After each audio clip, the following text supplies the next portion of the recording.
6 दिसंबर 1992। ये तारीख भारतीय इतिहास में हमेशा के लिए एक गहरे विवाद और तनाव के रूप में दर्ज हो गई है। इस दिन उत्तर प्रदेश के अयोध्या में विवादित बाबरी मस्जिद का ढांचा गिरा दिया गया था। इस घटना ने न केवल देश भर में सांप्रदायिक हिंसा भड़काई, बल्कि राजनीति और न्याय व्यवस्था पर भी गहरा असर डाला। 6 दिसंबर की सुबह का माहौल साधारण था, लेकिन भीतर ही भीतर एक बड़ा तूफान पनप रहा था। अयोध्या में कार सेवकों की भारी भीड़ पहले से ही जुट चुकी थी। हर तरफ जय श्री राम, रामलला हम आएंगे, मंदिर वहीं बनाएंगे और एक धक्का और दो, बाबरी मस्जिद तोड़ दो जैसे नारों की गूंज थी। सुबह 9 बजे के करीब पूजा पाठ और भजन कीर्तन हो रहे थे।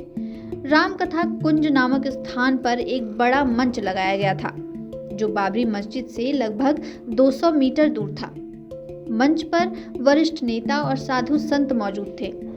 इसमें बीजेपी के दिग्गज नेता लाल कृष्ण आडवाणी, मुरली मनोहर जोशी, उमा भारती, विनय कटियार और विश्व हिंदू परिषद के नेता अशोक सिंघल जैसे नाम प्रमुख थे।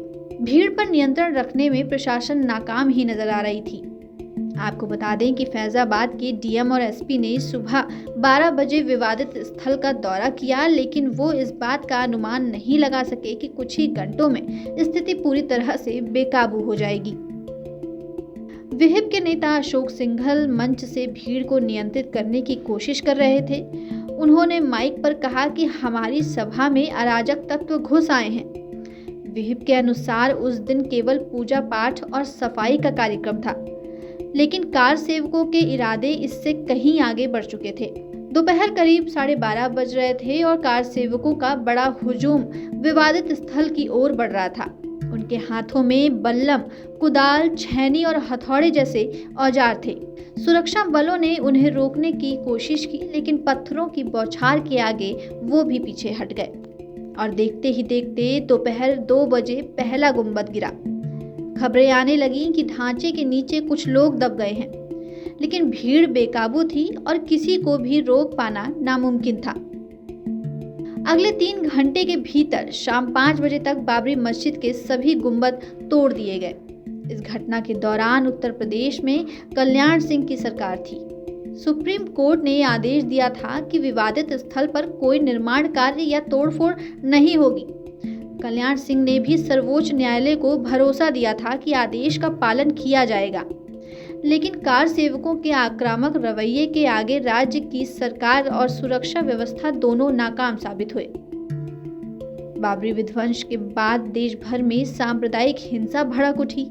हजारों लोग मारे गए और लाखों की संपत्तियां नष्ट हो गई।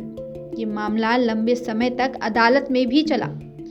2019 में सुप्रीम कोर्ट ने फैसला सुनाते हुए विवादित स्थल पर राम मंदिर निर्माण का आदेश दिया और मस्जिद निर्माण के लिए मुस्लिम पक्ष को 5 एकड़ भूमि देने के निर्देश भी दिए।